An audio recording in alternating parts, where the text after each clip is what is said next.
Hey everyone, Zane here, and today I'm going to show you how to fix Marvel Rivals not launching problem.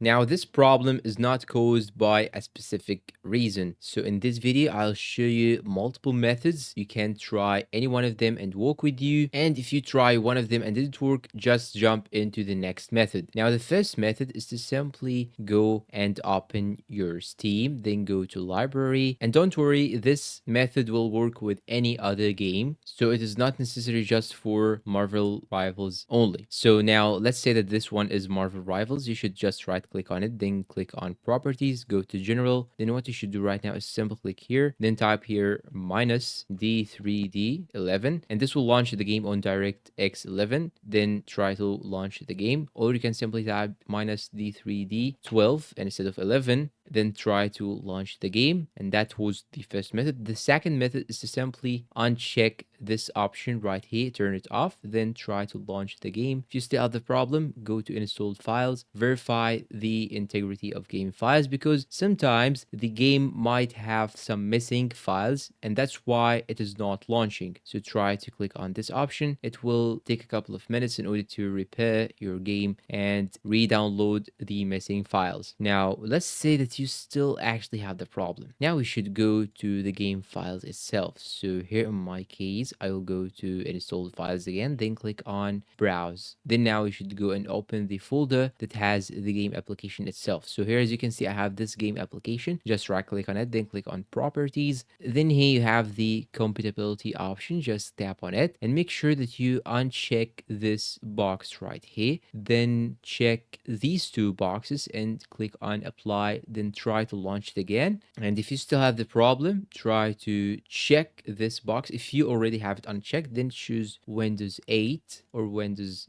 10 if you have it. Then click on apply and okay, then try to launch the game again. If you still have the problem, you can simply try to uncheck this box again, then click on apply, then click on okay, then try to launch the game again. If you still have the problem after all of these methods, now we should jump into the next step. The next step is simply go to the search, then go to settings, then go to update and security, and make sure that you are in the Windows update section. Then check if you have any updates and make sure that your Windows is up to date. If you still have the problem, you can simply go to the last solution and try to install any GPU drivers to the latest version. So if you have an older driver, this might make this issue. So make sure whether you are having an AMD graphics card or an NVIDIA graphics card, you just have to update it to the latest version. And that's all for today. If you find this video helpful, please don't forget to support us with like, subscribe, comment, share. Thanks for watching and see you in a new video.